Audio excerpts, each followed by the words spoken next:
السلام علیکم ورحمۃ اللہ وبرکاتہ۔ کیا حال ہے سب کا؟ الحمد للہ نحمده ونصلی علی رسولہ الکریم، اما بعد فاعوذ باللہ من الشیطان الرجیم، بسم اللہ الرحمن الرحیم، رب اشرح لی صدری ویسر لی امری واحلل عقدۃ من لسانی یفقہوا قولی۔ الحمد للہ ذی العز والکرم، بارئ النسم، واسع الفضل والنعم، احمد ربی واشکرہ علی آلائہ التی نعلم والتی لا نعلم، لا الہ الا اللہ وحدہ لا شریک لہ العز الاکرم۔ ہر قسم کی حمد اللہ کے لیے ہے، ہر قسم کی تعریف اللہ کے لیے ہے جو قوت اور کرم والا ہے، روحوں کو پیدا کرنے والا، وسیع فضل اور نعمتوں والا ہے۔ میں اپنے رب کی حمد کرتی ہوں اور اس کی نعمتوں پر شکر ادا کرتی ہوں، جن کو ہم جانتے ہیں اور جن کو ہم نہیں جانتے۔ اللہ کے سوا کوئی معبود برحق نہیں، وہ اکیلا ہے، اس کا کوئی شریک نہیں، وہ سب سے زیادہ طاقتور اور سب سے زیادہ کرم کرنے والا ہے۔ نحن نقص عليك أحسن القصص بما أوحينا إليك هذا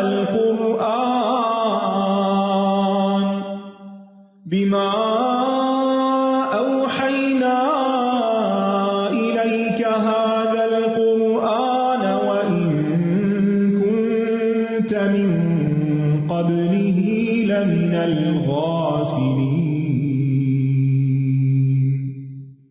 کل ہم بات کر رہے تھے وسوسوں کی حقیقت کے بارے میں، کیونکہ شیطان نے وسوسے ڈال کر آدم اور حوا کو اس مقام سے اتار دیا جس پر وہ تھے اور جس جگہ وہ تھے۔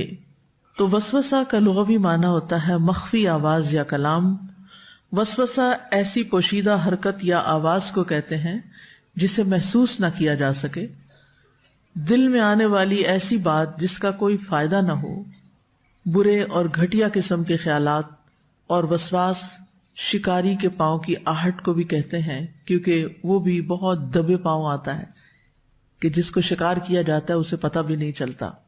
شریعت میں وسوسے کی تعریف یہ ہے کہ یہ وہ خیال ہے جو انسان کے ذہن اور دل میں گھومتا رہتا ہے، یعنی بار بار خیال آتا رہتا ہے۔ خیالات سینے سے ہوتے ہوئے دل میں داخل ہوتے ہیں، اور سینہ دل کی طرف داخل ہونے کی جگہ ہے، یعنی ایک دہلیز کی طرح ہے۔ جیسے دروازہ ہوتا ہے نا، یعنی مین ڈور سے پہلے جو دہلیز ہوتی ہے جہاں پر اندر جانے سے پہلے انسان کھڑا ہوتا ہے، تو پہلے یہاں پر آتے ہیں اور پھر یہاں سے آگے جاتے ہیں۔ جیسے آتا ہے نا الذی یوسوس فی صدور الناس، سینے پہ ڈالتا ہے اور پھر سینے سے وہ دل میں چلے جاتے ہیں۔ جب کوئی چیز دل تک چلی جاتی ہے تو وہ کہاں تک پہنچتی ہے؟ کہاں تک پہنچتی ہے؟ سارے اعضاء تک۔ جیسے خون جب پمپ ہوتا ہے تو کہاں کہاں تک جاتا ہے؟ کوئی جگہ نہیں بچتی جسم کی جہاں تک وہ نہ پہنچے، کیونکہ اگر کسی حصے میں خون نہیں پہنچتا تو وہ حصہ مر جاتا ہے، ڈیڈ ہو جاتا ہے، خراب ہو جاتا ہے، کاٹنا پڑتا ہے۔ تو شیطان دل میں داخل ہوتا ہے اور پھر جو چاہتا ہے وہاں ڈالتا ہے، اور پھر ایسے ایسے وسوسے ڈالتا ہے جو انسان کے لیے تکلیف دہ ہوتے ہیں۔ پھر وہ وسوسے جو انسان کو لاحق ہوتے ہیں وہ بیماری کے اعتبار سے، اپنے پیدا ہونے کے مقامات کے اعتبار سے، اپنے اثرات کے لحاظ سے ایک درجے میں نہیں ہوتے۔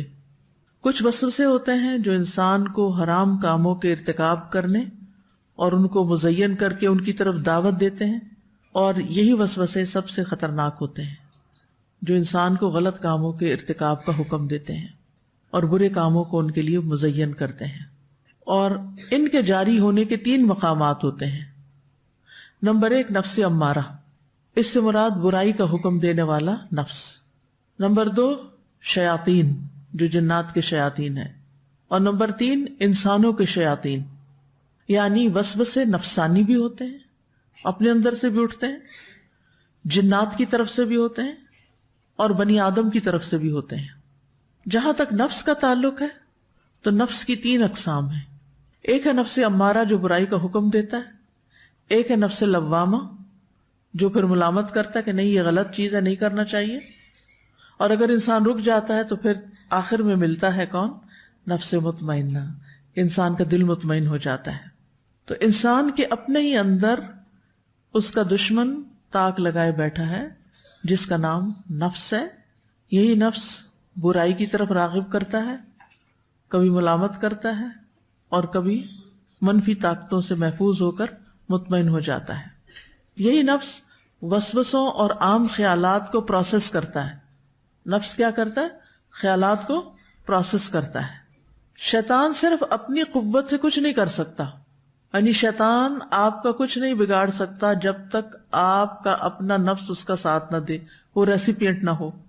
تو نفس امارہ جو وسوسے ڈالتا ہے اس کے بارے میں قرآن مجید میں آتا ہے وَلَقَدْ خَلَقْنَا الْإِنسَانَ وَنَعْلَمُ مَا تُوَسْوِسُ بِهِ نَفْسُهُ وَنَحْنُ أَقْرَبُ إِلَيْهِ مِنْ حَبْلِ الْوَرِيدِ. اور یقیناً ہم نے انسان کو پیدا کیا اور ہم جانتے ہیں جو اس کا نفس اسے وسوسہ ڈالتا ہے، اور ہم اس کی شہرک سے بھی زیادہ اس کے قریب ہیں. تو اللہ تعالیٰ کیا فرمانے سورۃ قاف کی اس آیت میں؟ ہم جانتے ہیں کیا؟ جو انسان کا نفس انسان کے دل میں وسوسے ڈالتا ہے. وَلَقَدْ خَلَقْنَا الْإِنسَانَ، ہم نے انسان کو بنایا، ہمیں پتا ہے. وَنَعْلَمُ، اور ہم جانتے ہیں مَا تُوَسْوِسُ بِهِ نَفْسُهُ، جو اس کا نفس اسے وسوسہ ڈالتا ہے. تو اس سے کیا پتا چلتا ہے کہ انسان کے اندر کچھ وسوسے کہاں سے آتے ہیں؟ اس کے اپنے نفس کی طرف سے. یہی نفس انسان کا بہت بڑا دشمن ہے، لیکن اگر اس کا تزکیہ کر لیا جائے، اسے مثبت راہ پہ لگا دیا جائے، اس کے ناجائز مطالبات نہ مانے جائیں، تو آہستہ آہستہ یہی نفس مطمئنہ بن جاتا ہے اور انسان ان لوگوں میں شامل ہو جاتا ہے جن سے اللہ راضی ہے اور وہ اللہ سے راضی. دوسرے وسوسوں کا مصدر یا سورس شیطان ہے یا جنوں کے شیاطین. اس کی دلیل کیا ہے؟ سورۃ طٰہٰ کی آیت فَوَسْوَسَ إِلَيْهِ الشَّيْطَانُ قَالَ يَا آدَمُ هَلْ أَدُلُّكَ عَلَى شَجَرَةِ الْخُلْدِ وَمُلْكٍ لَا يَبْلَىٰ. تو شیطان نے اس کی طرف وسوسہ ڈالا، کہنے لگا اے آدم، کیا میں ہمیشگی کی زندگی کے درخت اور اس بادشاہت پر تمہاری رہنمائی کروں جو کبھی پرانی نہ ہوگی؟ تو یہ کس کی طرف سے تھا وسوسہ؟ فَوَسْوَسَ إِلَيْهِ الشَّيْطَانُ. تیسرا ہوتا ہے انسانوں کی طرف سے، جو انسان نما شیطان ہوتے انسان ہیں لیکن اصل میں شیطان ہی ہوتے ہیں، انسانی شیطان. اس کے بارے میں قرآن مجید میں آتا ہے الذی یوسوس فی صدور الناس من الجنۃ والناس، جو لوگوں کے سینوں میں وسوسہ ڈالتا ہے خواہ جنوں میں سے ہو یا انسانوں میں سے.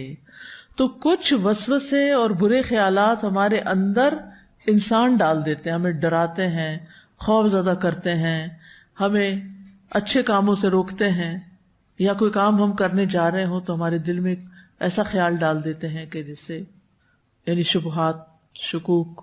تو اگر دیکھا جائے تو اصل جو سورس ہے نا وہ شیطان ہی ہے، یعنی اصلاً وسوسے شیطان ہی کی طرف سے ہوتے ہیں جو انسان کو نقصان دیتے ہیں اور اس کے دین کو بگاڑ دیتے ہیں.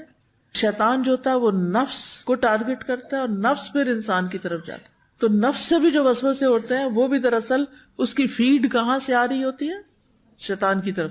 اور جو دوسرے انسان شیطان بن کے ہمارے پاس آ جاتے ہیں ان کے پیچھے بھی کون لگا ہوتا ہے؟ شیطان.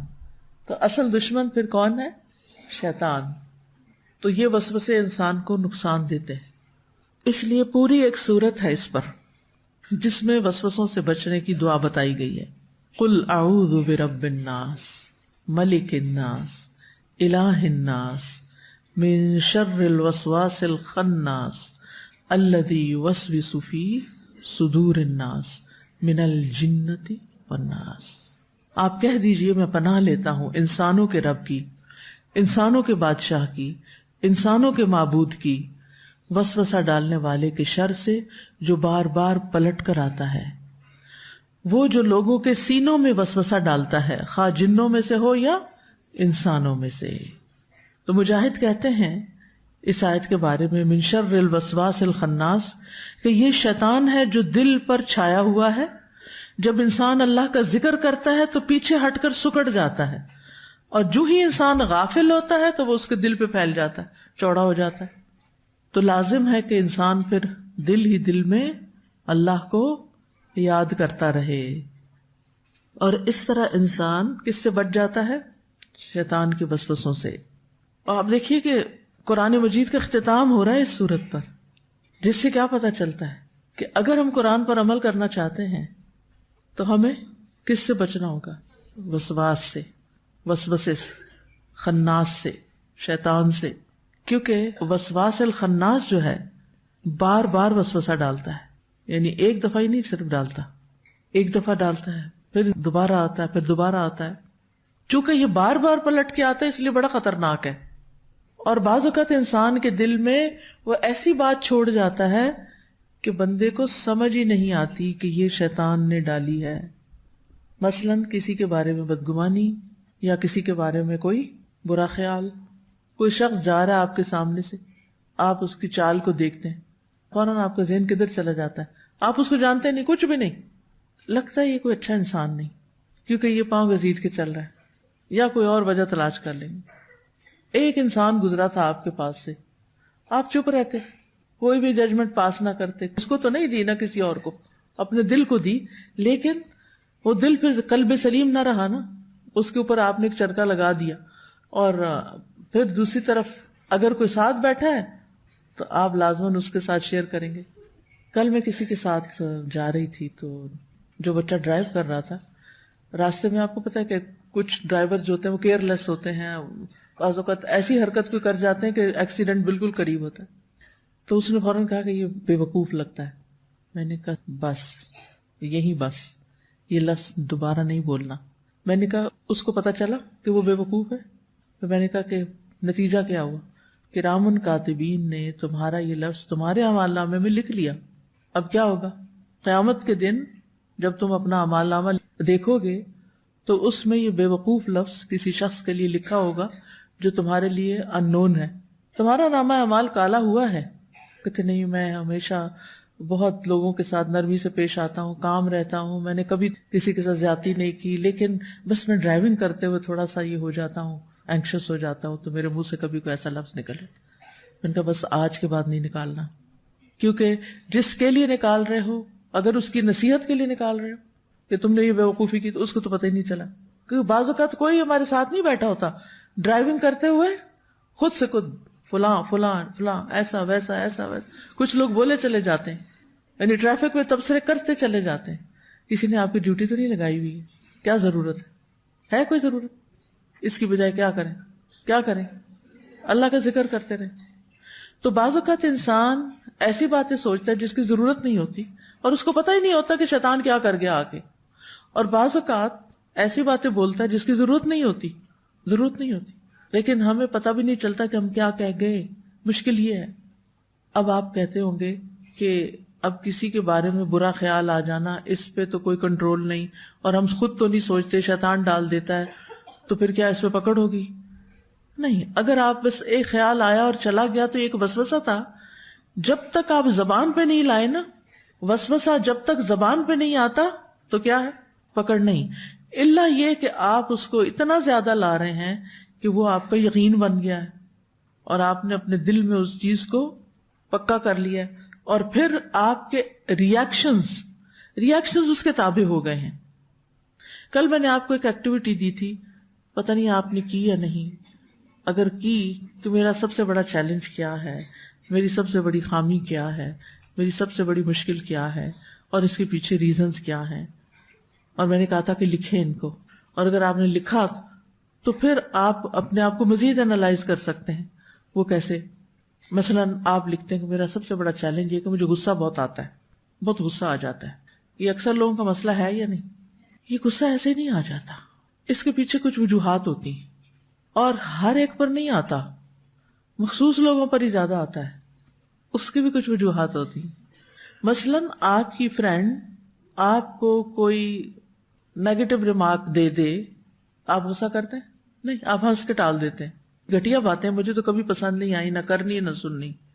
ہنسی مذاق میں تم بڑی مین ہو، یہ کہتے ہیں نا لوگ، ایک دوسرے کو کہہ جاتے ہیں. کبھی سن لیتے ہیں ہم، یہ نہیں مین ہو بس ٹھیک ہے، اچھا کیونکہ دوست ہے نا تو اس نے ایسے ہی کہہ دیا بس، تو ہنس دیتے ہیں. یہی لفظ جب ہم کسی اجنبی کو کہتے ہیں پھر کیا ہوتا ہے؟ کوئی اجنبی ہمیں کہہ دیتا ہے، کوئی انو، مثلاً آپ کینٹین میں کھڑے تھے، پیچھے سے کسی نے کہا یہ جو آگے کھڑی ہے نا یہ بڑی مین ہے، یہ دیکھو کیسے لڑائی کری، اور آپ نے سن لیا، اب آپ کیا کریں؟ سیم کمنٹ تھا، ایک جگہ آپ نے غصہ بالکل نہیں کیا اور ایک جگہ آپ نے غصہ کیا. وجہ کیا تھی؟ ایک جگہ آپ کی محبت تھی اور ایک جگہ آپ کا کوئی تعلق نہیں تھا. اب آپ اس کو انالائز کریں کہ میں ایسا کیوں کرتی ہوں. ایک ہی بات، ایک ہی سچویشن پہ کچھ لوگوں کے ساتھ میں غصہ نہیں کرتی، کچھ لوگوں کے ساتھ میں ضرور کرتی ہوں، جانے نہیں دیتی، معاف نہیں کرتی. کیوں؟ اس لیے کہ ان کے بارے میں ہم نے پہلے سے ہی کچھ ایسی چیزیں، یعنی گھر کے اندر جو لوگ ہیں، اجنبیوں کو اب چھوڑ دو، تو مثال میں نے دی، گھر کے اندر ہی جیسے ہسبینڈ ہے، بچے ہیں، بہن بھائی، نند ہے، بھابھی ہے، کوئی بھی، اب ان کے ساتھ ہمارا کوئی ریلیشن بہت اچھا نہیں ہے، اس کے پیچھے وجوہات ہیں نا، اور کچھ بدگمانیاں اکٹھی کی ہوئی ہیں ہم نے ان کی، کچھ پرانے قصے یاد رکھے ہوئے، لہٰذا وہ جب سارے اکٹھے ہو کے ہمارے ریئیکشن کو بلڈ کرتے ہیں. ایسے لوگ ہمیں ذرا سی کوئی بات کہتے ہیں، دیکھ بھی لیتے ہیں تو وہ کہتے ہیں یہ مجھے، وہ ایک بھائی دوسرے بھائی کو دیکھا یہ کیسے دیکھ رہا مجھے، وہ کچھ پاسٹ ایکسپیرینس ہوتے ہیں جن کی بنا پہ ہمارا ایک امیج بن چکا ہوتا ہے، لہٰذا ہمیں وہ نظر بھی اچھی نہیں لگتی، بولنا تو دور کی بات. کچھ لوگ ہمیں بڑی بڑی باتیں کہہ جاتے ہیں تو ہمارا رسپانس کچھ اور ہوتا ہے، اور کچھ لوگوں کی چھوٹی سی بات پہ ہمارا رسپانس اوور ری ایکٹ کر جاتے ہیں، بہت مختلف طرح کا ہوتا ہے. اب اس کو آپ نے دیکھنا ہے، باہر کے تو چھوڑے، گھر کے اندر جس کے ساتھ آپ کرتے ہیں. اب اگر آج آپ نے روزہ ہے نا تب تو غصہ نہیں کرنا، تو اگر پھر بھی شام کو ہو گیا، یعنی جیسے بچوں کے ساتھ ہو گیا، آپ نے اپنے لیے پھر سوچنا ہے، یعنی بچے نے کچھ کر دیا، گن پھیلا دیا، کوئی چیز توڑ دی، کچھ کر دیا، کیا غصہ کیا ہے؟ اصل میں آپ کا رسپانس ہے کسی کے ایکشن پر، کسی کے جیسچر پر، کسی کی بات پر، کسی کے کسی سٹائل پر، کسی کے کسی عمل پر. تو آپ نے اپنے آپ سے پوچھنا ہے کہ کیا میرا رسپانس اس شخص کے لیے اس سے بہتر ہو سکتا ہے؟ ہو سکتا ہے تو کیسے ہو سکتا ہے؟ پھر آپ کو تھوڑی سی اور مینٹل ایکسرسائز کرنی پڑے گی کہ اس شخص کی، چلو ہسبینڈ ہی لے لیتے، اس شخص کی کون کون سی باتوں نے مجھے ہرٹ کیا ہوا ہے، ان سب کو لکھ لیں، لکھ کے بچوں پھاڑ کے بعد میں پھینک دیں. یعنی ابھی آپ تھوڑا سا ایکسرسائز کریں. لکھنے سے پتہ کیا ہوتا ہے؟ انسان کے تھاٹس وہ ہو جاتے ہیں، آرگنائز ہو جاتے ہیں، کہ تھاٹس کو آرگنائز کرنے کے لیے اس شخص کی اس بات نے، اس بات نے، اس بات نے، اس بات نے میرے ساتھ، اس وجہ سے میں اس کے ساتھ یہ کرتی ہوں. کہ جب وہ مخصوص چیز کا مطالبہ کرتا ہے تو مجھے غصہ آ جاتا ہے. اچھا وہ ساری لکھ لیں. اچھا پھر آپ اس کے پیچھے جائیں کہ اس نے اگر اس موقع پہ مجھے یوں کیا تھا یا یوں کہا تھا تو اس کے پیچھے کیا وجہ تھی؟ کیا میں یہ معاف کر سکتی ہوں؟ اس پہ کراس لگا سکتی ہوں؟ اس پہ لگا سکتی ہوں؟ اس پہ لگا سکتی ہوں؟ یعنی اس پہ لگائیں اور ذہن سے بھی اس کو ڈیلیٹ کریں اور اس کو درگزر کریں. فاعفوا واصفحوا واغفروا فإن اللہ غفور رحیم.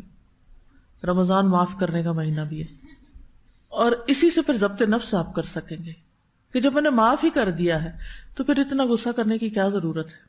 اب تو مجھے کیا کرنا ہے؟ بہتر رسپانس دینا ہے. جو جو آپ کے ویک ایریاز ہیں نا، ہم سب کو پتا ہے کہ کہاں کہاں ہماری ویک ایریاز ہیں، کہاں ہم فلیئر اپ ہو جاتے ہیں. تو بات یہ ہے کہ ہمیں اپنے رسپانسز کو کنٹرول کرنا ہے، ان کو پازیٹیو کرنا ہے. اور ادفع باللتی احسن، 2 لفظوں میں قرآن نے ہمارا سارا اخلاق ٹھیک کر دیا. یہ صرف یہ 2 لفظ یاد رہیں، ادفع باللتی یا احسن. چلو 4 لفظ بن جاتے ہیں چھوٹے چھوٹے ملا کے. احسن طریقے سے جواب دینا ہے. کسی کو بھی کسی نے کچھ پوچھ لیا، آپ کو سوال پسند ہی نہیں آیا، غصہ آ گیا آپ کو، کیا ہر وقت ایک ہی بات بار بار پوچھے جا رہا ہے، ادفع باللتی یا احسن. نتیجہ کیا نکلے گا؟ فَإِذَا الَّذِي بَيْنَكَ وَبَيْنَهُ عَدَاوَةٌ كَأَنَّهُ وَلِيٌّ حَمِيمٌ. سارے لوگ آپ کے دوست بن جائیں، آپ کے چاہنے والے بن جائیں، آپ کے گھر میں خوشیاں دوڑ جائیں، آپ کے گھر میں محبتیں ہوں، کتنا خوبصورت لگے گا. اپنا رسپانس اچھا کر لیں. یہی شیطان سے جیتنے کا طریقہ ہے. قُلْ لِعِبَادِي يَقُولُوا الَّتِي هِيَ أَحْسَنُ إِنَّ الشَّيْطَانَ يَنزَغُ بَيْنَكُمْ. میرے بندوں سے کہہ دیجئے کیا؟ وہ بات کیا کریں جو احسن ہو، کیونکہ شیطان ان کے درمیان پھوٹ ڈلواتا ہے، تعلقات خراب کراتا ہے. اور سب سے زیادہ کس کے درمیان کرتا ہے؟ میاں بیوی کے درمیان. کیونکہ اگر ماں باپ ہی لڑتے رہیں گے تو بچے تو خود ہی متاثر ہو جائیں گے نا. تو ان کو لڑاؤ جو سب کے لیے مصیبت کھڑی کریں. یعنی جب میاں بیوی لڑتے ہیں تو ان کے ماں باپ بھی پریشان ہوتے ہیں اور ان کے بچے بھی پریشان ہوتے ہیں اور ان کے بہن بھائی بھی پریشان ہوتے ہیں اور یوں سارا ہی خاندان پریشان ہوتا ہے.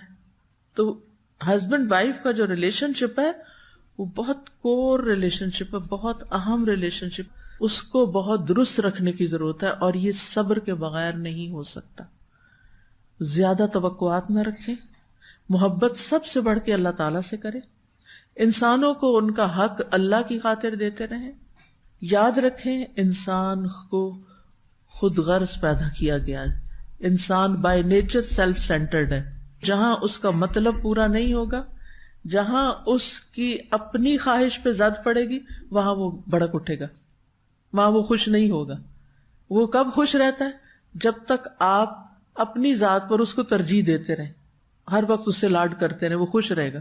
جس وقت آپ نے چھوڑے اور آپ کی توجہ کسی اور طرف ہوئی، جیسے بچے مثلا پیدا ہو جاتے ہیں تو مائیں شوہر کی بجائے نسبتاً زیادہ وقت کس کو دینے لگتی ہیں؟ بچوں کی طرف. اب نتیجہ کیا نکلتا ہے؟ جس شوہر کو اتنی اٹینشن کی عادت تھی، جب اس نے دیکھا کہ بیوی کی اٹینشن ڈیوائیڈ ہو گئی ہے، اب اس کو کوئی اور چاہیے کہ جو اس کو فل اٹینشن دے. تو اس معاملے میں بھی اعتدال رکھیے. بچوں کو اٹینشن دیں، سب کچھ دیں، مگر جب شوہر کا وقت ہو تو شوہر کو ہی دیں. تو یہ چھوٹی چھوٹی زندگی گزارنے کی چیزیں ہیں جن میں جب بیلنس بگڑتا ہے نا تو پھر خرابیاں پیدا ہو جاتی ہیں، تعلقات خراب ہو جاتے ہیں. اور اگر خراب ہو جائیں، جیسے انسان صحت مند ہوتا ہے تو سب کچھ ہضم کر رہا ہوتا ہے، سب کچھ ٹھیک چل رہا ہوتا ہے. بیمار ہو جائے، منہ کڑوا ہو جاتا ہے، زبان کڑوی ہو جاتی. پھر کڑوی زبان ہو تو بولے تو کیا ہوتا ہے اور کھائے تو کیا ہوتا ہے؟ کچھ بھی اچھا نہیں لگتا نا. پھر انسان فرائض سے غافل ہوتا ہے، نمازیں اس کی خراب ہوتی ہیں، عبادتیں اس کی خراب ہوتی ہیں. جسم کے اندر جو معتدل نظام تھا وہ بگڑا ہے. اس وجہ سے ریلیشن شپ میں بھی اعتدال نہیں رہتا تو بگاڑ آتا ہے. اور ایک بات اگر یاد رہے نا انسان کو کہ جس سے بھی محبت کرنی ہے اللہ ہی کی خاطر کرنی ہے. اگر وہ رسپانس دیتا ہے ٹھیک ہے، نہیں دیتا تو کوئی بات نہیں. اگر ہم اس پہ اپنا مال خرچ کر رہے ہیں تو بھی اللہ ہی کی خاطر خرچ کریں. بعض اوقات خواتین اپنی تنخواہ اور اپنی کمائی بھی میاں کو پکڑا دیتے ہیں تاکہ وہ خوش رہے، لیکن وہ پھر بھی خوش نہیں رہتا اور وہ آپ کا پیسہ بھی کہیں اور لگانے لگتا ہے. انسان سوچتا ہے کر میں رہا ہوں محنت اور فائدہ کوئی اور اٹھا. تو وسوسہ انسان کا دشمن ہے. جب دل میں بہت وسوسے آنے لگتے ہیں تو پھر انسان کچھ کر نہیں پاتا، حتیٰ کہ وسوسوں کی کثرت کی وجہ سے انسان بیمار بھی ہو جاتا ہے. اس لیے بہت ضروری ہے کہ ان کا علاج کیا جائے اور ان سے نپٹا جائے. شیطان وسوسوں کے ذریعے ہی انسان کو گمراہ کرتا ہے اور وسوسے شیطان ہی کی طرف سے ہوتے ہیں، جس کے بارے میں سورۃ الناس میں اللہ تعالیٰ فرماتے ہیں قُلْ أَعُوذُ بِرَبِّ النَّاسِ مَلِكِ النَّاسِ إِلَٰهِ النَّاسِ مِن شَرِّ الْوَسْوَاسِ الْخَنَّاسِ الَّذِي يُوَسْوِسُ فِي صُدُورِ النَّاسِ مِنَ الْجِنَّةِ وَالنَّاسِ. آپ کہہ دیجئے میں پناہ لیتا ہوں انسانوں کے رب کی، انسانوں کے بادشاہ کی، انسانوں کے معبود کی. یعنی اللہ تعالیٰ کے 3 ناموں کے ساتھ پناہ لی گئی ہے، یعنی ایک کے بعد ایک نام کے ساتھ مضبوط پناہ. کس سے؟ وسوسہ ڈالنے والے کے شر سے. یعنی یہ بہت بڑا شر ہے. قرآن مجید میں کسی اور شر سے پناہ لینے کی ایسی کوئی بات نہیں کی گئی جتنی زوردار فورسفل طریقے سے اس شر سے پناہ لینے کی بات ہوئی ہے. من شر الوسواس الخناس، وہ خناس جو پلٹ پلٹ کے آتا ہے، بار بار آتا ہے، پھر وہی خیال دل میں ڈالتا ہے. الذی یوسوس فی صدور الناس، جو لوگوں کے سینوں کے اندر وسوسے ڈالتا ہے. من الجنۃ والناس، خواہ وہ جنوں میں سے ہو یا انسانوں میں سے ہو. تو جن بھی وسوسہ ڈالتے ہیں، یعنی شیطان بھی، ابلیس بھی، اور اس کے ساتھ ساتھ بعض انسان جو شیطانوں کے چیلے ہوتے ہیں وہ بھی آپ کے اندر آ کے نیگیٹیوٹی پھیلاتے ہیں، آپ کے دل میں برے برے خیال ڈالتے ہیں، بری باتیں کرتے ہیں، مایوس کن باتیں کرتے ہیں، تکلیف دینے والی باتیں کرتے ہیں جس سے آپ ہرٹ ہوتے ہیں، اور پھر آپ ہر چیز سے دور ہونے لگتے ہیں، بدگمان ہونے لگتے ہیں، مایوس ہونے لگتے ہیں، ٹینشن کا شکار ہو جاتے ہیں، حتیٰ کہ ڈپریشن کا شکار ہو جاتے ہیں. ان سب بیماریوں کی اصل وسوسے سے شروع ہوتی ہے. شیطان انسان کے جسم میں خون کی طرح گردش کر رہا ہے اور وہ کسی لمحے انسان کو چھوڑنے پہ تیار نہیں ہوتا۔ مقاتل کہتے ہیں کہ شیطان ابن آدم کی شریانوں میں اس طرح دوڑتا ہے جیسا کہ خون دوڑتا ہے۔ اللہ نے اس کو اس کام پر غلبہ دیا ہے، یعنی اس کے لیے راہ کھول دی گئی ہے کہ وہ ایسا کر سکے، اور اس میں انسان کا امتحان ہے کہ پھر انسان اس شر سے بچنے کے لیے کیا کرتا ہے، کس کی پروٹیکشن لیتا ہے، کون اس کو بچاتا ہے، کس کی طرف رجوع کرتا ہے۔ تو وسوسہ وہ دھیمی آواز جس کے ساتھ وہ انسان کو اپنی اطاعت کی طرف دعوت دیتا ہے۔ یہ آواز کانوں سے سنائی نہیں دیتی لیکن دل تک پہنچ جاتی ہے، یعنی بہت سی باتیں کانوں سے سنے بغیر ہی آپ کے اپنے اندر سے اٹھ جاتی ہیں اور انسان پر اصل چیز خلط ملط ہو جاتی ہے۔ مثلاً آپ نماز پڑھ رہے ہیں اور اچانک آپ کا دھیان کسی اور طرف چلا گیا اور آپ کو یہ یاد ہی نہ رہا کہ آپ نے کتنی پڑھی، آپ نے فاتحہ بھی پڑھی ہے یا نہیں، آپ نے کوئی سورت بھی پڑھی ہے یا نہیں۔ ابن عباس کہتے ہیں الوسواس الخناس کے بارے میں کہ شیطان کی مثال ایسے ہے جیسے کہ نیولا وہ اپنا منہ انسان کے دل کے منہ پہ رکھ لیتا ہے اور اس کو وسوسہ ڈالتا ہے۔ اگر انسان اللہ کا ذکر کر لے تو وہ پیچھے ہٹ جاتا ہے، اور اگر وہ خاموش رہے تو وہ بار بار پلٹ کے آتا ہے۔ تو یہ ہے وسوسہ ڈالنے والا، اور یہی الوسواس الخناس ہے۔ قتادہ کہتے ہیں انسان کے سینے میں شیطان کی اسی طرح تھوتنی ہوتی ہے جیسے کتے کی تھوتنی ہوتی، یعنی اس کا منہ نہیں آگے کو نکلا ہوا ہوتا، تو شیطان کا بھی ایسے ہی آگے کو منہ نکلا ہوتا ہے جس سے وہ دل کے اندر رکھ کے پھونک دیتا ہے اندر۔ تو جب ابن آدم اللہ کے ذکر سے غافل ہو جاتا ہے تو وہ اسے وسوسہ ڈالتا ہے، اور جب بندہ اپنے رب کا ذکر کرتا ہے تو وہ پیچھے ہٹ جاتا ہے۔ تو شیطان انسان کے سینے میں کئی طرح کے وسوسے ڈالتا ہے۔ سب سے پہلے انسان کے ایمان اور عقیدے کے بارے میں وسوسے ڈالتا ہے، ایمان کو خراب کرنے کے لیے، عقائد میں شک پیدا کرنے کے لیے۔ رسول اللہ صلی اللہ علیہ وسلم نے فرمایا تم میں سے کسی کے پاس شیطان آتا ہے تو تمہارے دل میں پہلے تو یہ سوال پیدا کرتا ہے فلاں چیز کس نے پیدا کی، فلاں کس نے پیدا کی، یہاں تک کہ وہ کہتا ہے کہ تمہارے رب کو کس نے پیدا کیا۔ اور یہ چھوٹے چھوٹے بچے بھی سوال کر بیٹھتے ہیں، جب آپ بتاتے ہیں نا آسمان اللہ نے پیدا کیا، زمین اللہ نے پیدا کی، تو وہ پھر سوال کرتے ہیں اللہ کو کس نے پیدا کیا۔ جب کسی شخص کو ایسا وسوسہ ڈالے تو اللہ سے پناہ مانگنی چاہیے، اور چاہیے کہ اس شیطانی خیال کو چھوڑ دے، یعنی اس کو جھٹک دے۔ اب سوال یہ پیدا ہوتا ہے کہ انسان جتنی بھی عبادت کر لے، جتنا بھی اللہ کو یاد کر لے، جتنے بھی اچھے اچھے کام کر لے، یہ شیطانی خیال آنے سے رکتے نہیں ہیں، یہ آ ہی جاتے ہیں پھر۔ تو اس کے بارے میں حدیث میں آتا ہے کہ ایک آدمی نبی صلی اللہ علیہ وسلم کی خدمت میں حاضر ہوا، کہنے لگا اے اللہ کے رسول، ہمارے دل میں کچھ خیالات آتے ہیں، اور وہ اشارے کنایت سے کچھ اس طرح کہہ رہا تھا کہ ان خیالات کو زبان پر لانے کی بجائے انسان کوئلہ ہو جائے تو وہ زیادہ اسے پسند ہے، یعنی جل کے کوئلہ ہو جاؤں وہ زیادہ پسند ہے بنسبت اس کے کہ میں وہ باتیں جو دل میں آتی ہیں ان کو زبان پہ لاؤں۔ تو آپ نے فرمایا اللہ اکبر اللہ اکبر اللہ اکبر الحمد للہ الذی رد کیدہ الی الوسوسہ، 3 بار اللہ اکبر کہا، اور پھر فرمایا تمام تعریفیں اللہ کے لیے ہیں جس نے ابلیس کے مکر کو وسوسے کی طرف لوٹا دیا۔ یعنی وہ انسان کی دشمنی میں فزیکلی کچھ نہیں کر سکتا، اس کا زور نہیں چلتا انسان پر، ہاں اس کو اللہ تعالیٰ نے وسوسہ ڈالنے کی طاقت دے دی ہے۔ الحمد للہ الذی رد کیدہ، یعنی اس کی چال کس کی؟ شیطان کی۔ کس لیے؟ انسان کو بہکانے کے لیے۔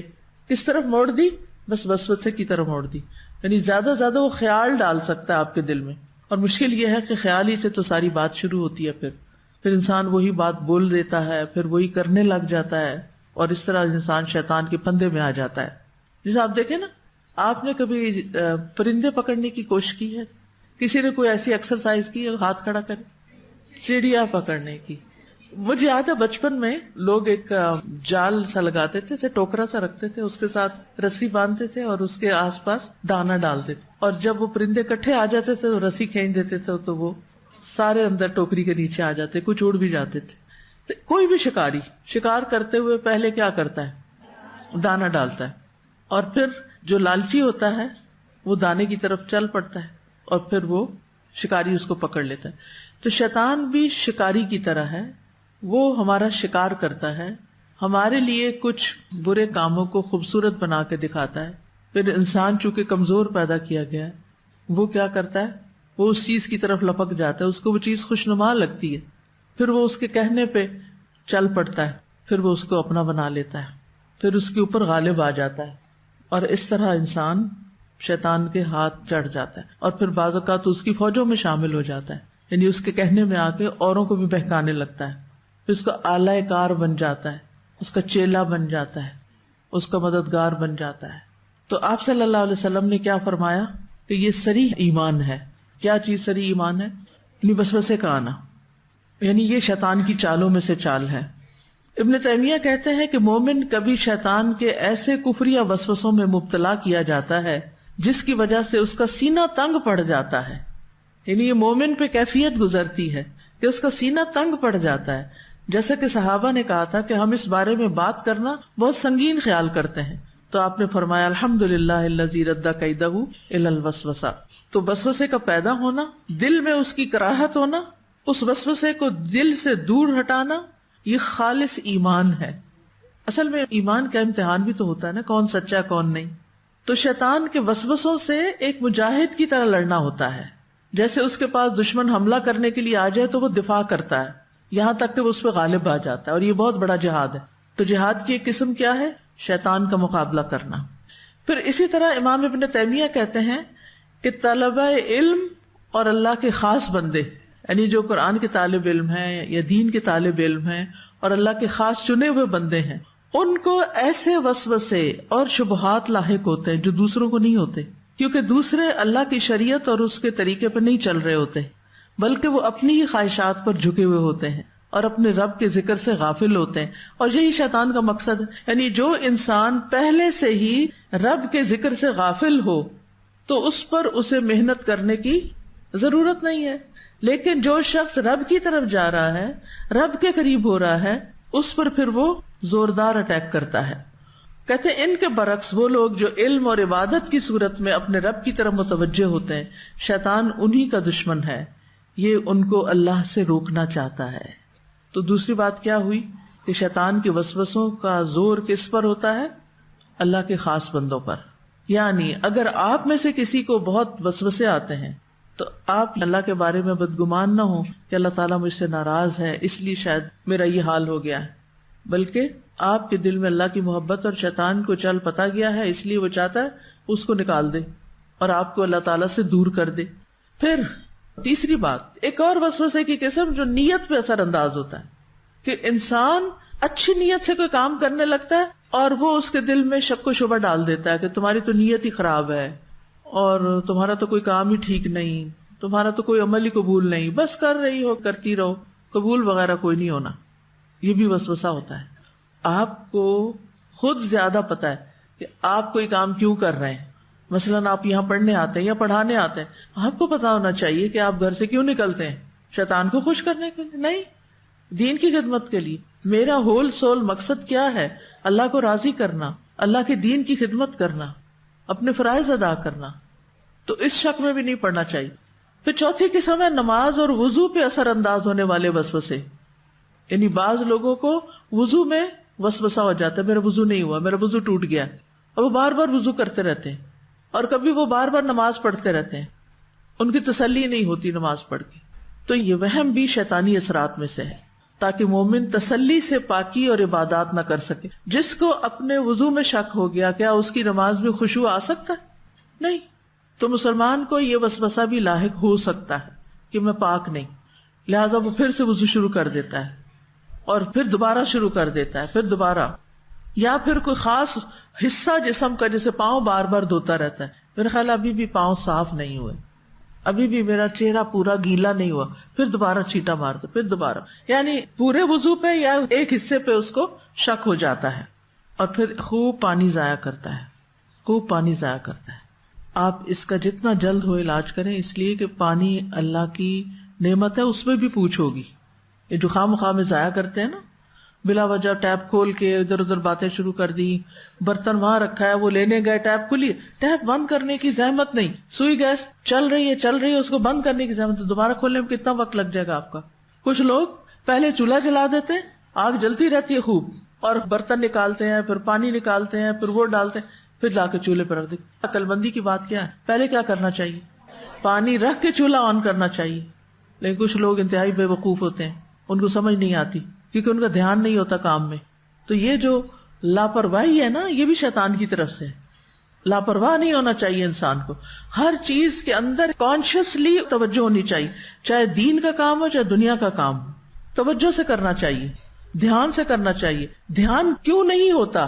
جو لوگ ہیپ ہیزرڈ کام کرتے ہیں ان کا دھیان کیوں نہیں ہوتا؟ کیونکہ شیطان ان کے اوپر غالب ہوتا ہے، وہ ان کو وسوسے ڈال رہا ہوتا ہے، اور وہ ان وسوسوں میں کھوئے ہوئے پتہ نہیں کہاں سے کہاں پہنچے ہوئے ہوتے ہیں.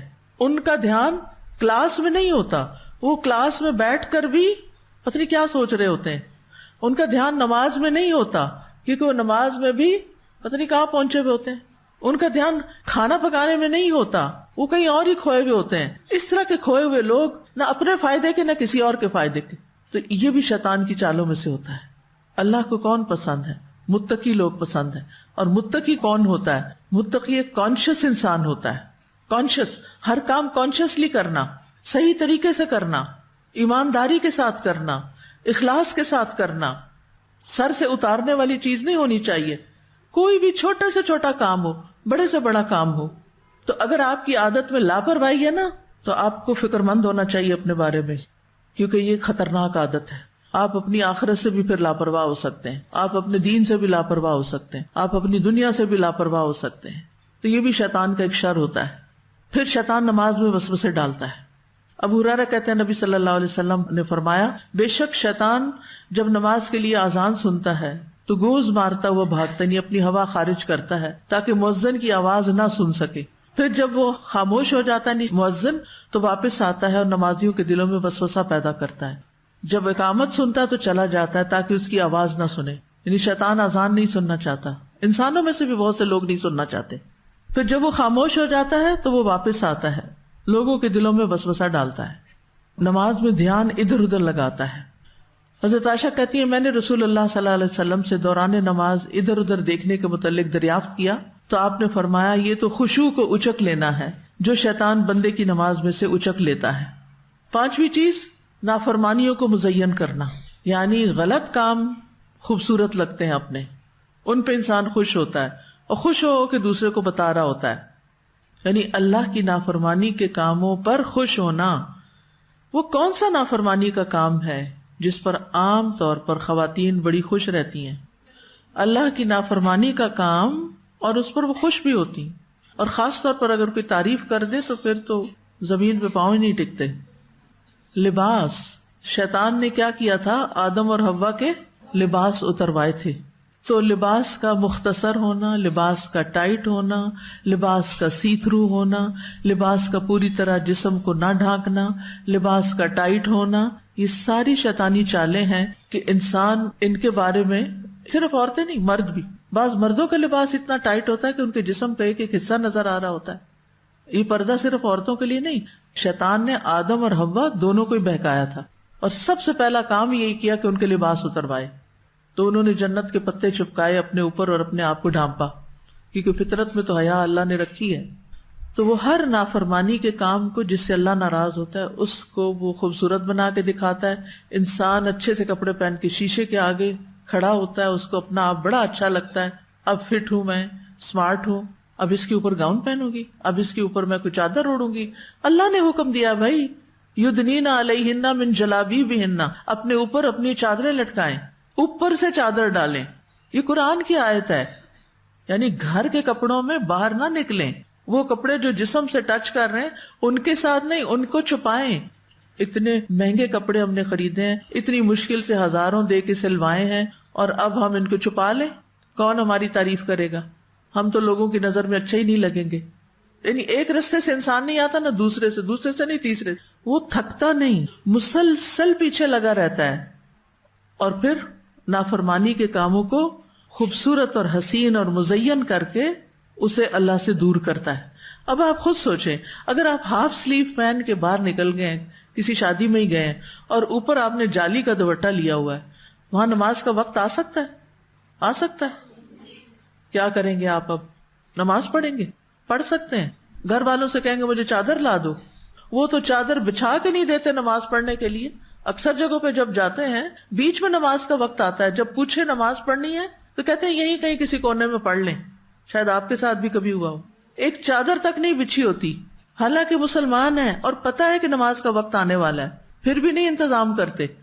مسلمان تو اپنا ٹائم ٹیبل ہی نماز کے ارد گرد بناتا ہے، اور اگر اس کو پتا ہو کہ مجبوری ہے، ہال اسی وقت مل رہا ہے، تو ساتھ ہی نماز کا انتظام کرتا ہے. لیکن جانے والے بھی تو اپنا انتظام کر کے جائیں نا، ایسے کپڑے پہن کے جائیں جن میں نماز ہو سکے، اور یہ نماز کی شرائط میں سے ہے. خذوا زینتکم عند کل مسجد.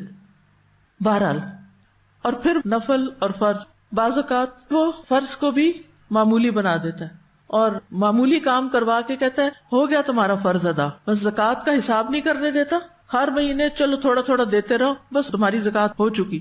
نہیں، ایسے زکوٰۃ نہیں ہوتی. زکوٰۃ کیلکولیٹ کرنی پڑتی ہے، زکوٰۃ اینڈ ٹائم پہ دینی پڑتی ہے. جیسے نماز کا ٹائم مقرر ہے مقرر نماز کا ٹائم، ایسی زکوٰۃ کا بھی ٹائم مقرر ہوتا ہے. جس دن آپ مالدار بنے تھے نا، اس سے ہجری کیلنڈر کا پورا 1 سال اسی ڈیٹ پہ جب پورا ہوا، اب آپ پہ زکوٰۃ آ گئی. اب آپ رمضان کا انتظار نہ کریں کہ ہاں وہ ہو گئی ہے زکوٰۃ، ابھی مجھے ٹائم نہیں مل رہا میں کیلکولیٹ کروں. نہیں، جیسے آپ نماز کا وقت ٹال مٹول کر رہے ہیں نا، زکوٰۃ کا وقت بھی ڈیلے ہوتا جا رہا ہے. یہ پتہ نہیں کس نے کہا ہے کہ رمضان میں ہی زکوٰۃ ہوتی. کچھ لوگ تو پتہ نہیں رجب میں دیتے ہیں اور کسی اور مہینے. ہاں، ہم چھوٹے ہوتے تھے تو کچھ مانگنے والی عورتیں آتی تھی تو وہ کہتی تھی زکوٰۃ کا مہینہ آگے زکوٰۃ دیں. وہ رمضان نہیں ہوتا تو کوئی اور مہینہ ہوتا تھا، تو وہ پتہ نہیں کس نے زکوٰۃ کا مہینہ بنا دیا. حالانکہ ہر ایک کا مہینہ فرق ہے. ماں کا فرق ہو سکتا ہے، بیٹی کا فرق ہو سکتا ہے، بیٹے کا فرق ہو سکتا ہے، ہر بندے کا فرق ہوتا ہے. مثلا 10 ربیع الاول کو آپ نے سونے کی 10 چوڑیاں خریدی، اگلے سال تک وہ آپ کے پاس رہی، 10 ربیع الاول کو ان کی زکوٰۃ نکل جانی چاہیے کیونکہ وقت آ چکا ہے، اور بیک وقت ساری نکال دینی چاہیے. اور اگر آپ پہلے سے تھوڑی تھوڑی کر کے نکال رہے ہیں زکوٰۃ کی نیت سے، تو 10 ربیع الاول کو ان کا حساب معلوم کر کے کیلکولیشن کر کے آپ کو زکوٰۃ نکال دینی چاہیے، کمی بیشی پوری کر لینی چاہیے. کیونکہ ہو سکتا ہے سونے کا بھاؤ زیادہ ہو گیا ہو سکتا ہے کم ہو چکا ہو، فلکچویشن ہوتی ہے. بہرحال پھر اور کیا کرتا ہے شیطان؟ لوگوں میں وسوسے ڈال کے باہم فتنہ فساد پیدا کرتا ہے، بدگمانیاں پیدا کرتا ہے. اس نے نا یہ بات اس لیے کہی ہے، یہ مجھے سنانے کے لیے کہی ہے. آپس کے پہ لڑائی جھگڑے ڈلوا دیتا ہے، حتیٰ کہ نوبت قتل اور فساد تک جا پہنچتی ہے. طلاقوں کی شرح کیوں بڑھ گئی؟ اس کے پیچھے بھی کیا ہوتا ہے؟ بدگمانیاں. چھوٹی چھوٹی باتیں جمع ہوتی رہتی ہیں، دل صاف نہیں ہوتے، لہٰذا ایک دن بڑا طوفان کھڑا ہو جاتا ہے. انہی وسوسوں کے ذریعے گھر اجڑتے ہیں، پھر سازشیں ہوتی ہیں. یہ سب کچھ شیطان ہی کرتا ہے اور انسان اس کے پھیر میں آ جاتا ہے. جابر کہتے ہیں میں نے نبی صلی اللہ علیہ وسلم کو فرماتے ہوئے سنا، بے شک ابلیس کا تخت سمندر پر ہوتا ہے. ایک دن مجھ سے کسی نے سوال کیا ابلیس کہاں رہتا ہے؟ ایک لمحے کے لیے تو میں سے کہاں رہتا ہے؟ پھر مجھے یہ حدیث یاد آئی کہ ابلیس کا تخت سمندر پر ہوتا ہے، بس وہ اپنے لشکروں کو بھیجتا ہے تاکہ وہ لوگوں میں فتنہ فساد ڈالیں. ویسے اس کو گھر کی ضرورت ہی کیا ہے، اس لیے کہ ہر وقت تو وہ اپنے مشن میں دوڑے رہتا ہے. بڑے بڑے گھر تو ان کو چاہیے ہوتے ہیں نا جنہوں نے گھروں میں کچھ کرنا ہوتا ہے. جو مشن اورینٹڈ لوگ ہوتے ہیں ان کو تو ہر وقت کسی کام سے نکلنا ہوتا ہے. آج بھی آپ دیکھیں کہ جو لوگ دنیا میں بڑے بڑے کام کرتے ہیں وہ بہت بڑے بڑے گھر بنا کے نہیں بیٹھ جاتے، اور نہ ہی ان کا یہ شوق ہوتا ہے، کیونکہ انہیں پتا ہوتا ہے جتنا بڑا گھر ہوگا اتنا ہی اس کی مینٹیننس بھی زیادہ ہوگی اور وہ زندگی کا ایک بڑا حصہ لے جائے گی، لہٰذا وہ ضرورت کا ہی گھر بناتے ہیں. بہرحال تو شیطان جو ہے ویسے تو وہ ہر گھر میں پھرتا ہے، اور جہاں بسم اللہ نہ پڑھی جائے وہاں وہ کھانا کھا لیتا ہے، اور جس گھر میں بسم اللہ پڑھ کے داخل نہیں ہوتے لوگ وہاں وہ رات بھی گزار لیتا ہے. جہاں ملی رات گزار لی، جہاں ملا کھانا کھا لیا. یہ کون کرتا ہے؟ جو کسی بڑے کام سے نکلا ہوا ہو نا. تو شیطان کے نزدیک تو بڑا کام کیا ہے؟ کیا بڑا کام ہے کہ انسانوں کی اکثریت کو میں اپنے ساتھ جہنم میں لے جاؤں. ان لشکروں میں اس کے نزدیک سب سے بڑے مقام والا وہی ہوتا ہے جو ان میں سب سے زیادہ فتنہ ڈالتا ہے. یعنی فتنہ ڈالنے والا شیطان سب سے بڑا کام کرنے والا ہوتا ہے. صحیح مسلم کی روایت میں آتا ہے شیطان کے لشکر جب لوگوں میں فتنہ ڈالنے جاتے ہیں تو ان میں سے ایک آتا ہے اور کہتا ہے میں نے اس طرح کیا، تو شیطان کہتا ہے تو نے کوئی بڑا کام نہیں کیا. پھر ان میں سے ایک اور آتا ہے اور کہتا ہے میں نے فلاں آدمی کو اس وقت تک نہیں چھوڑا جب تک اس کے اور اس کی بیوی کے درمیان جدائی نہ ڈلوا دی. میں ان کے پیچھے لگا رہا جب تک طلاق نہ ہو گئی. تو بی کیئرفل. میاں بیوی کے جھگڑے شیطان کے ڈالے ہوئے ہوتے ہیں. اس پر شیطان اسے اپنے قریب کر کے کہتا ہے ہاں تو اچھا ہے، پھر اسے اپنے ساتھ چمٹا لیتا ہے. ایک اور روایت میں آتا ہے پھر اس کے سر پہ تاج ڈالتا ہے، تم سب سے بڑا کام کر کے آئے ہو. پھر اسی طرح منفی خیالات پیدا کرتا ہے انسان کے اندر، جو شوہر بیوی کے بارے میں بھی ہو سکتے ہیں اور اوروں کے بارے میں بھی ہو سکتے ہیں۔ حضرت عائشہ کہتی ہیں کہ ایک مرتبہ رسول اللہ صلی اللہ علیہ وسلم رات کے وقت میرے پاس سے چلے گئے۔ کہتی ہیں کہ مجھے اس بات پر غیرت آئی کہ کہاں چلے گئے ہیں۔ تھوڑی دیر بعد آپ واپس آ گئے اور میری کیفیت دیکھ کے فرمایا، اے عائشہ کیا بات ہے، کیا تمہیں غیرت آئی؟ یعنی تم نے سوچا میں کسی اور زوجہ کے پاس چلا گیا ہوں؟ تو میں نے عرض کیا، مجھ جیسی آپ جیسے پر غیرت کیوں نہ کرے گی؟ تو رسول اللہ صلی اللہ علیہ وسلم نے فرمایا، کیا تمہارے پاس شیطان آ گیا تھا؟ میں نے عرض کیا، یا رسول اللہ کیا میرے ساتھ بھی شیطان ہے؟ یعنی ہم میں سے ہر ایک یہ سمجھتا کہ میرے ساتھ تو کوئی شیطان نہیں، میں تو بڑا نیک فرشتہ ہوں۔ آپ نے فرمایا ہاں۔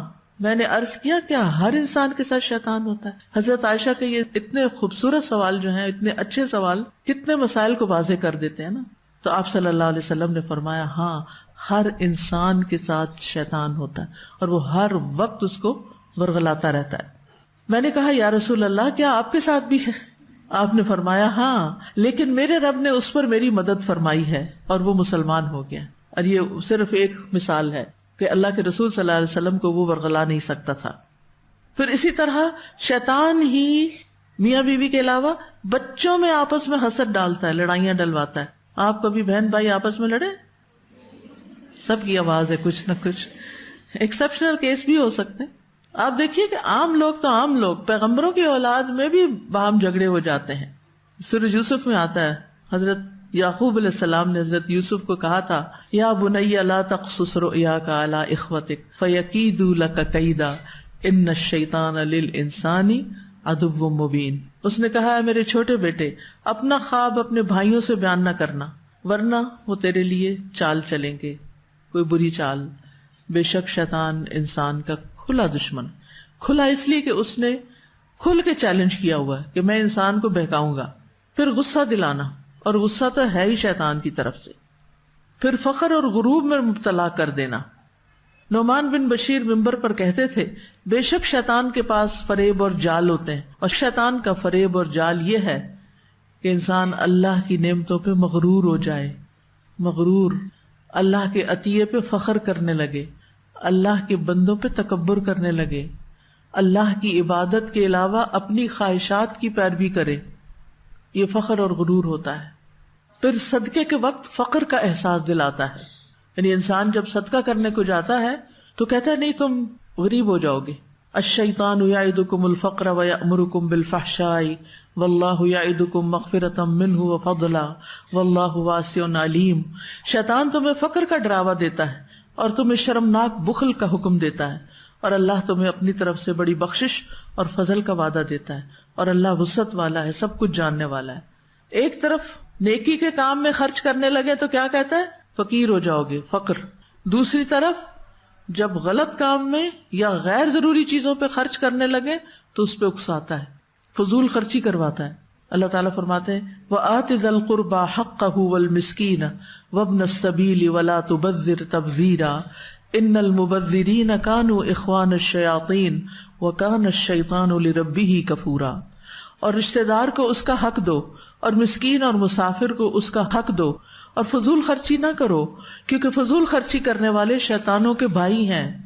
یعنی شیطان نے ان کو اپنا بھائی بنایا ہوا اور اس کے کہنے پہ خوب خرچ کرتے ہیں، اور شیطان اپنے رب کا ناشکرا ہے۔ آپ دیکھیے ہمارے پاس حج پہ جانے کے لیے پیسے کوئی نہیں، لیکن شادیوں پہ خرچ کرنے کے لیے بڑی بڑی رقمیں ہیں۔ تو ہمیں شیطان کے قدموں کی پیروی سے منع کیا گیا ہے۔ وَلَا تَتَّبِعُوا خُطُوَاتِ الشَّيْطَانِ۔ تو شیطان کے خطوات سے مراد، اکرمہ کہتے ہیں یہ شیطان کے وسوسے ہیں۔ یہ شیطان کوئی خیال دل میں ڈالتا ہے جو اللہ کے حکم کے خلاف ہوتا ہے تو اس کی پیروی نہ کرو، اس کو فالو نہیں کرو۔ سعید بن جبیر کہتے ہیں اس سے مراد شیطان کے آراستہ کیے ہوئے کام۔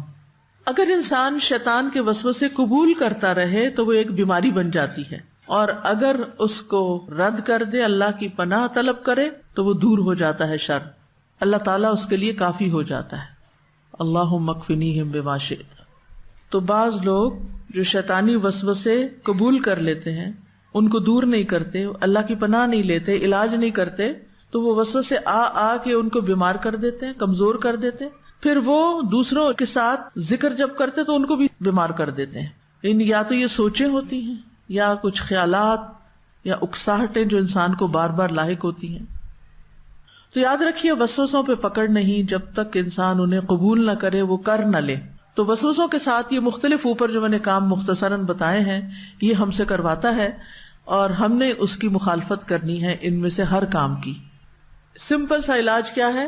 جو وہ کہتا ہے نا آپ اس کے اپوزٹ کریں، بس یہ قاعدہ ہے. اب میں آگے چند ایک مثالیں بھی دوں گی انشاءاللہ. تو وسوسوں کے علاج میں سب سے پہلی چیز اللہ کی پناہ مانگیں. وَإِمَّا يَنزَغَنَّكَ مِنَ الشَّيْطَانِ نَزْغٌ فَاسْتَعِذْ بِاللَّهِ إِنَّهُ سَمِيعٌ عَلِيمٌ. اور اگر کبھی شیطان کی طرف سے کوئی اکساہٹ تجھے ابھار ہی دے تو اللہ کی پناہ طلب کرو، بے شک وہ سب کچھ سننے والا سب کچھ جاننے والا ہے. یعنی جنوں کے شیطان سے اللہ رب العالمین کی پناہ طلب کرو، کیونکہ ان وسوسوں کو اللہ ہی روک سکتا ہے. اس کے لیے کچھ دعائیں ہیں. قرآن مجید کی آیت ہے سورۃ المؤمنون کی، رب اعوذ بک من ہمزات الشیاطین واعوذ بک ربی ان یحضرون.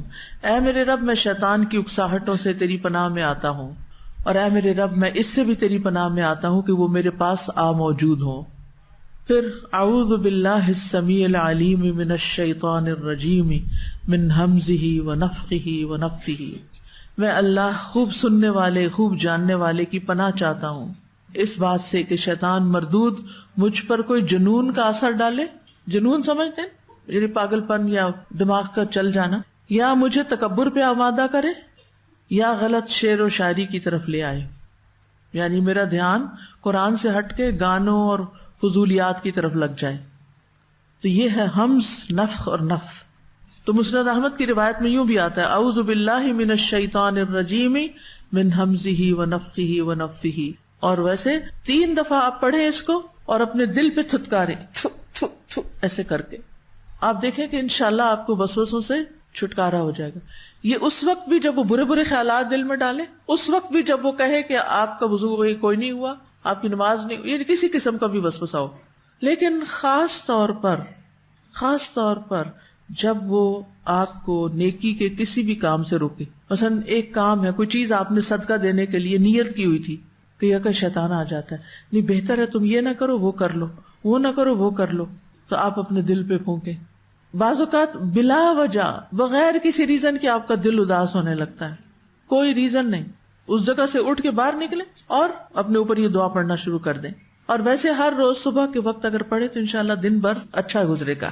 اور پھر اللہ اکبر اللہ اکبر اللہ اکبر الحمدللہ الذی رد کیدہ الی الوسوسہ. پھر اسی طرح هو الاول والآخر والظاہر والباطن وهو بكل شیء علیم. یہ دعا بھی آپ پڑھیں. اس کے بارے میں سنن نبی داؤد میں آتا ہے، ابو زمیل کہتے ہیں میں نے ابن عباس سے سوال کیا اس کیفیت کا کیا ہو جو میں اپنے سینے میں پاتا ہوں. انہوں نے پوچھا وہ کیا ہے؟ کہا اللہ کی قسم میں زبان پہ نہیں لا سکتے، نہیں میرے دل کے اندر کچھ ہے بول نہیں سکتا. انہوں نے کہا کیا وہ شک و شبہ والی بات ہے؟ کیونکہ میں نے آپ کو پہلے ہی بتایا تھا شیطان 2 چیزوں سے کام لیتا ہے، شکوک و شبہات اور شہوات خواہشات. اور وہ ہنس دیے اور بولے اس سے کسی کو نجات نہیں. دل میں شک کا آنا کسی بھی چیز کے بارے میں، اللہ کی ذات کے بارے میں یا دین کے بارے میں یا آخرت کے بارے میں یا قرآن کے بارے میں، اس سے کسی کو بھی چھوٹ نہیں. ہر ایک کے دل میں یہ خیالات آئیں گے، حتیٰ کہ اللہ عز و جل نے یہ آیت اتار دی فَإِن كُنتَ فِي شَكٍّ مِّمَّا أَنزَلْنَا. کس کو کہا جا رہا ہے؟ نبی صلی اللہ علیہ وسلم کو. فَإِن كُنتَ فِي شَكٍّ مِّمَّا أَنزَلْنَا إِلَيْكَ فَاسْأَلِ الَّذِينَ يَقْرَؤُونَ الْكِتَابَ. پھر اگر آپ اس بارے میں کسی شک میں ہیں جو ہم نے آپ کی طرف نازل کیا تو ان لوگوں سے پوچھ لیجئے جو آپ سے پہلے کتاب پڑھتے ہیں، آپ بھی اپنا شک دور کر لیجئے. وَإِن كُنتُمْ فِي رَيْبٍ مِّمَّا نَزَّلْنَا عَلَىٰ عَبْدِنَا. تو اگر پیغمبر صلی اللہ علیہ وسلم کے اندر یہ خیال گزر سکتا ہے تو ہم سب کے اندر تو ضروری گزر سکتا ہے. تو اس سے ایک بات تو یہ پتہ چلتی ہے کہ اس خیال کا آ جانا برا نہیں، کرنا کیا ہے اس پہ توجہ کرنی چاہیے. آ تو گیا اب کیا کریں، یا بار بار آ رہا تو کیا کریں. پھر انہوں نے کہا ابن عباس نے جب تم اپنے نفس میں کچھ محسوس کرو تو یہ پڑھ لیا کرو هو الاول والآخر والظاہر والباطن وهو بكل شیء علیم. اور اسپیسیفکلی جب شیطان انسان کو ایسا وسوسہ ڈالے کہ اللہ تعالیٰ ہے نہیں، نعوذ باللہ، یا اللہ کے ساتھ شرک کرنے میں کوئی حرج نہیں، یا اللہ کو کس نے پیدا کیا، یا جنت و جہنم کے بارے میں وسوسے ڈالے، تو نبی صلی اللہ علیہ وسلم نے تعلیم دی ہے کہ جب ایسے وسوسے آئے تو مومن کو چاہیے کہ وہ کہے آمنت باللہ ورسلہ اعوذ باللہ من الشیطان الرجیم. کیا پڑھیں گے؟ آمنت باللہ ورسلہ، آمنت باللہ ورسلہ اعوذ باللہ من الشیطان الرجیم. اور اللہ کے لیے تعریفی کلمات کہنا شروع کر دیں اور لا الہ الا اللہ کا ورد کریں. جب میرے ساتھ کبھی ایسی کوئی کیفیت ہو تو میں فوراً اللہ تعالیٰ کو اس کے پیارے پیارے ناموں سے یاد کرنے لگتی ہوں. کہتی ہوں میرے پیارے اللہ، میرا پیارا اللہ، میرا پیارا رب، میرا عظیم رب. یعنی جو ہی ایسی کوئی بات دل میں آئے بھی شیطان تیزی سے ڈال کے چلا جاتا ہے نا، تو اسی وقت اللہ کی تعریف شروع کر دیں. اس کے اپوزٹ کرنا ہے آپ نے. شیطان نے برا خیال ڈالا، آپ نے اچھے خیال سے بدل دینا ہے اس کو. یہ آپ کا فوری رد ہوگا اور اللہ کی پناہ لینی ہے.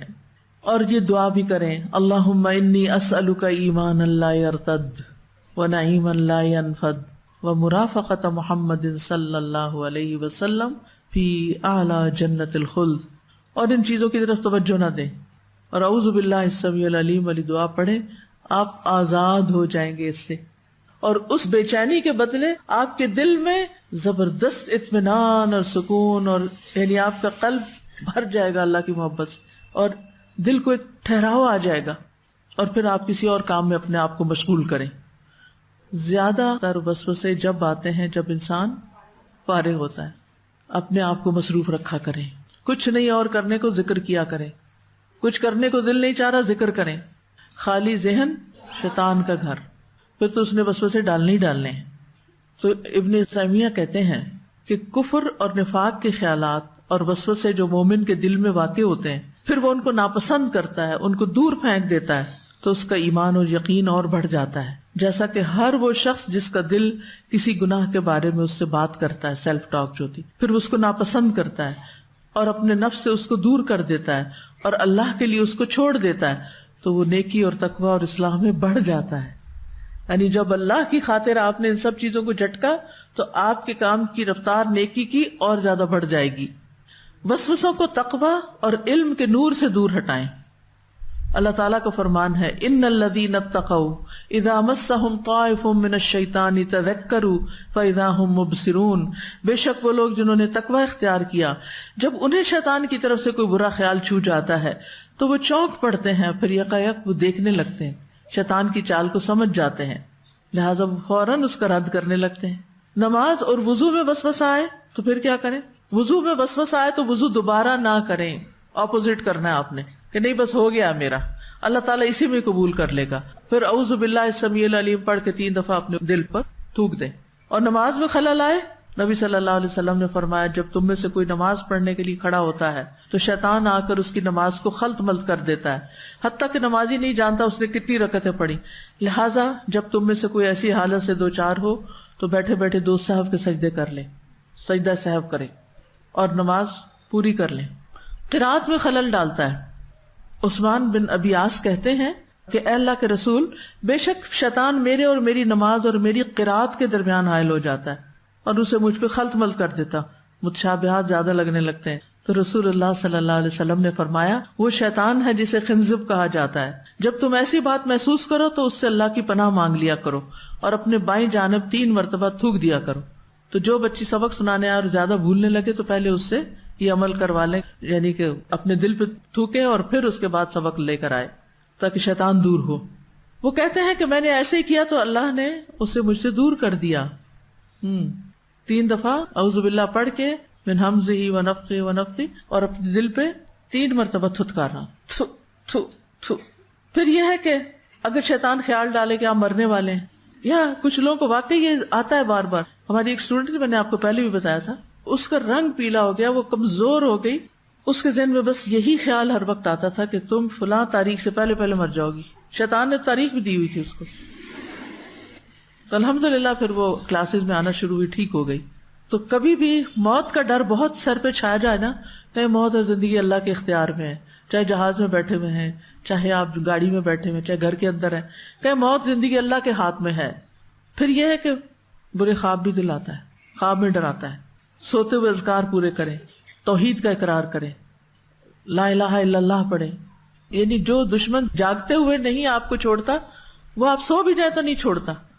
اور پھر جب آپ کی آنکھ کھل جائے ڈر سے تو کیا کریں؟ میں نے کتاب التعبیر میں کافی تفصیل بتائی ہوئی ہے، لیکن 3 دفعہ بائیں جانب تھتکار دیں، تھو تھو تھو، لیفٹ سائڈ پہ، اور 3 دفعہ یہ دعا پڑھ لیں، اعوذ باللہ من شر الشیطان وشرہا، اعوذ باللہ من شر الشیطان وشرہا، اعوذ باللہ من شر الشیطان وشرہا. اور برے خواب کے بعد نیند جب ختم ہو جائے جاگنے پر مزید دعائیں پڑھ لیں. ایاک نستعین میں ہے، یاد کر لیں، نہیں تو دیکھ کے پڑھ لیں. کسی کی نعمت دیکھ کے تکلیف میں پڑ جانا ایسے بھی ہوتا ہے. اب وہ تکلیف کس کو ہو رہی ہے؟ نعمت والے کو ہو رہی ہے یا آپ کو ہو رہی ہے؟ اپنے آپ کو ہو رہی ہے. اس میں ڈالے رکھنا چاہیے خود کو، اس سے نکلنا چاہیے باہر. یہ حسد ہوتا ہے، غم ہوتا ہے. ایسا خیال آنے پہ فوراً دوسرے کو بارک اللہ فیک کہیں، اس کو دعا دیں، اور اگر وہ سامنے نہیں تو اس کے لیے دعا شروع کر دیں، اللہ جو آپ نے اس کو دیا ہے اسے برتنا نصیب کر، اللہ اس کی زندگی میں اور زیادہ خوشیاں عطا کر. یعنی اس سے کیا کرنا ہے؟ اپوزٹ، خوب خوب دعائیں شروع کر دینی ہے. اور وسوسے کو اللہ کے ذکر سے دور کرنا ہے. جب انسان کا دل شیطان کی غذا سے خالی ہو جاتا ہے، اور شیطان کی غذا خواہشات اور شکوک و شبہات ہے، تو دل کو اللہ کے ذکر سے آباد کر دیا جاتا ہے، اور یہ فرشتوں کے الہام کا مقام بن جاتا ہے. پھر وہ اسے بھلائی کا ہی حکم دیتے ہیں. لہٰذا کثرت سے اللہ کا ذکر کریں. حضرت یحییٰ نے بھی اپنے لوگوں کو کہا تھا، جب بھی بندہ اللہ کے ذکر میں مصروف رہتا ہے تو شیطان کے حملوں سے محفوظ ایک مضبوط قلعے میں ہوتا ہے. ابن قیم کہتے ہیں ذکر کرنے والا ذکر کے قلعے میں ہوتا ہے. جب وہ غافل ہوتا ہے تو قلعے کو کھول دیتا ہے اور دشمن اس میں داخل ہو جاتا ہے. پھر یا تو وہ دل میں ٹھہر جاتا ہے یا دل سے نکالنا مشکل ہوتا ہے. تو دل کو اللہ کے ذکر میں مصروف رکھے، دل کو، صرف زبان کو نہیں، کیونکہ ان کید الشیطان کان ضعیفا، شیطان کی چال کمزور ہوتی ہے، اللہ کی ذکر اور یاد اور تلاوت کے آگے نہیں رک سکتی. جب بندہ اللہ کی طرف متوجہ ہوتا ہے تو دوسری چیزوں کے وسوسے اس کے پاس آتے ہیں، تو وہ ڈاکہ ڈالتا ہے ایک طرح سے. تو آپ اپنے نیک عمل کو جاری رکھیں، عبادت کو لازم کر لیں، نیکی کے کاموں میں دیر نہ کریں. اگر صدقے کا ارادہ ہے، حج کا ارادہ ہے، نفل کا ارادہ ہے تو لیٹ نہ کریں. یہ نہ کریں اچھا میں تھوڑے سے پہلے میسج چیک کر لوں پھر میں نفل پڑھ لوں گی، دیر ہو جائے گی. اور پھر شیطان سے حفاظت کے لیے آیت الکرسی پڑھنا نہ بھولیں، صبح شام اور ہر نماز کے بعد، اور رات کو سوتے وقت معوذات بھی. یہ بڑا ہی زبردست نسخہ ہے. ہر نماز کے بعد ایک دفعہ قل هو اللہ، ایک دفعہ قل اعوذ برب الفلق، اور ایک دفعہ قل اعوذ برب الناس. اور پھر رسول اللہ صلی اللہ علیہ وسلم نے فرمایا، جو شخص لا الہ الا اللہ وحدہ لا شریک لہ لہ الملک ولہ الحمد یحیی ویمیت وہو علی کل شیء قدیر، مغرب کے بعد 10 مرتبہ پڑھے گا، اللہ تعالیٰ اس کی حفاظت کے لیے اسلحہ بردار فرشتے مقرر کر دیں گے جو صبح تک اس کی شیطان سے حفاظت کریں گے. ٹھیک ہے، تو وسوسوں سے جان چھڑانا جو ہے انتہائی ضروری ہے. اور اس کے لیے قرآن کی تلاوت، سنت موقدہ پر اور قیام اللیل پہ دوام، وضو کے ساتھ رہنا، طہارت کا اہتمام. شیطان نجاست پہ آتا ہے.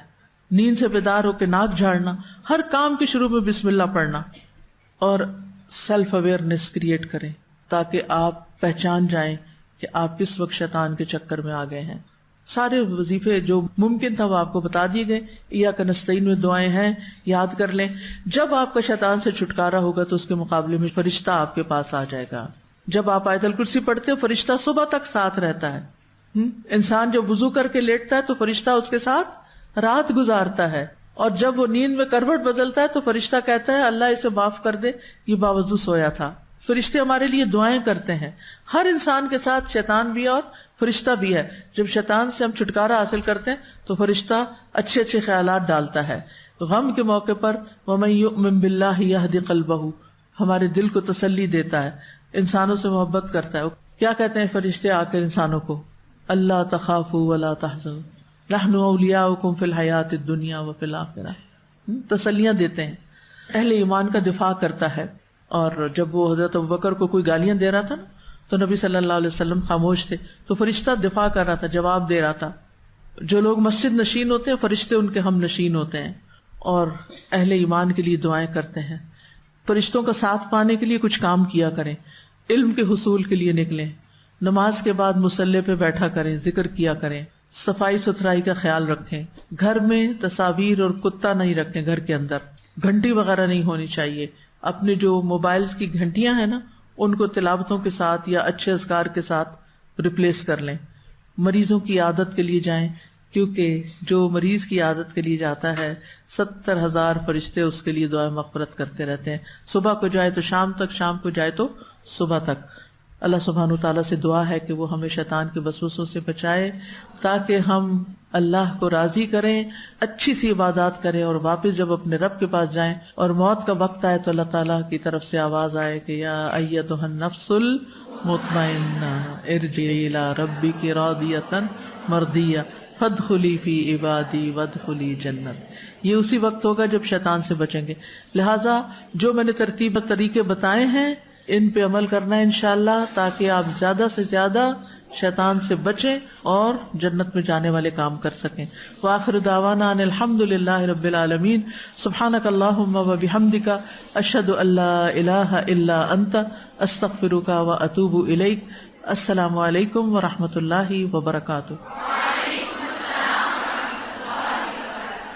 فاقصص القصص لعلهم يتفكرون